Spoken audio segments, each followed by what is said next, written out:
வெற்றிவேல் முருகனுக்கு அரோகரா. வாழ்க்கையில உங்க திறமைக்கு ஏத்த அங்கீகாரம் உங்களுக்கு கிடைக்கலன்னு விரக்தியா இருக்கீங்களா?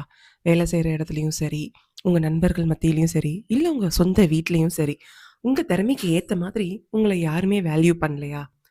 யாருக்கு வேணா உங்க வேல்யூ தெரியாம போலாங்க. ஆனா, கண்டிப்பா முருகருக்கு தெரியும். அதுக்கு மிகப்பெரிய சான்று இப்ப நான் சொல்லப் போற கதைங்க. ஆமாங்க. ஒரு சமையல்கார சிறுவன கவிராயரா மாத்தின கதைய பாப்போமா? திருச்செந்தூர் கோவில் மடப்பள்ளியில வென்றிமலைன்னு ஒரு குட்டி பையன் இருக்காங்க. அவனுக்கு பிரசாதம் செய்யற வேலை. ஒரு நாள் பிரசாதம் செய்ய மறந்து முருகனை பத்தி சிந்தனையிலேயே உட்கார்ந்துடுறான். கோவில் நிர்வாகம் இதை கண்டுபிடிச்சு அவனை கோவிலை விட்டு துரத்தி விட்டுடுறாங்க. விரக்தி அடைஞ்ச அவன் கடல்ல விழுந்து உயிர் துறக்கிறதுக்கு போறான். அவனுக்கு அப்போ ஒரு அசிரீரி கேக்குது. வென்றிமலை நில்லுப்பா, இனிமே நீ என்னை பத்தி போய் பாடு அப்படின்னு அந்த அசிரீரி சொல்லுது. எனக்கு என்ன தெரியும், நானே படிப்பில்லாதவனாச்சே அப்படின்னு அந்த குட்டி பையன் அழறான். நீ செல்லூர் சாஸ்திரிகளை போய் பார் அப்படின்னு கட்டளை வருது.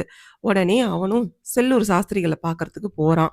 சாஸ்திரிகள் பிரமித்து போறார். ஏன் தெரியுமா? அவருக்கு ஏற்கனவே உத்தரவு வந்துருச்சு. உத்தரவு என்னன்னு வந்திருந்ததுன்னா, வென்றிமலைன்னு ஒரு குட்டி பையன் வருவான். திருச்செந்தூர் கோயில் தல வரலாறு வடமொழியில இருக்கு. அத நீ அவனுக்கு தமிழ்ல விளக்கி சொல்லிக் குடுப்பா அப்படின்னு கட்டளை வந்திருந்துச்சு. அதே போல அவரும் தமிழ்ல திருத்தல வரலாற சொல்லி கொடுத்துட்டு இருப்பார். சொல்லி கொடுக்கும் போதே அந்த குட்டி பையன் 879 பாடல்கள் திருச்செந்தூர் தலத்தை பத்தி எழுதிட்டாங்க. எழுதி முடிச்சதும் செல்லூர் சாஸ்திரிகள் அதை படிக்க படிக்க பரவசம் அடைகிறாரு. பரவசம் அடைஞ்சு, வென்றிமலை, இன்னையிலிருந்து நீ கவிராயர் அப்படின்னு பாராட்டப்படுவாய் அப்படின்னு பட்ட பேரும் வச்சுட்டாரு. ஆனா நம்ம ஊர்ல தான் ஒரு பழக்கம் இருக்கே, திருக்குறளையே உடனே ஏற்றுக்கொள்ளாத ஊராச்சே இது. அப்போ இருக்கும் போது சமையல் வேலை செஞ்சுட்டு இருந்த ஒரு குட்டி பையன் எழுதின பாடல்களை கோவில் நிர்வாகம் உடனே ஏத்துக்குமா? ஏத்துக்கல. நேத்து வரைக்கும் நீ சமையல்காரனா தானே இருந்த, இன்னைக்கு நீ கவிராயரா, போடா வெளியேன்னு திரத்தி விட்டுட்டாங்க. விரக்தியில அவன் பாட்டு எழுதின பாடல் அந்த நூல் இருக்கும் இல்லையா, அதை எல்லாத்தையும் எடுத்து கடல்ல வீசறதுக்காக போறான். கடல்லையும் வீசிட்டான். திரும்பவும் அவனுக்கு ஒரு அசிரீரி கேக்குது. வென்றிமலை, அந்த பாடல்களோட சேர்ந்து நீயும் கூட வா அப்படின்னு சொல்லுது அந்த அசிரீரி. அவனும் அந்த பாடல்கள் பின்னாடியே போறான். அதாவது பாடல்கள் எழுதி வச்சிருந்த நூல்கள், அதுக்கு பின்னாடியே போறான்.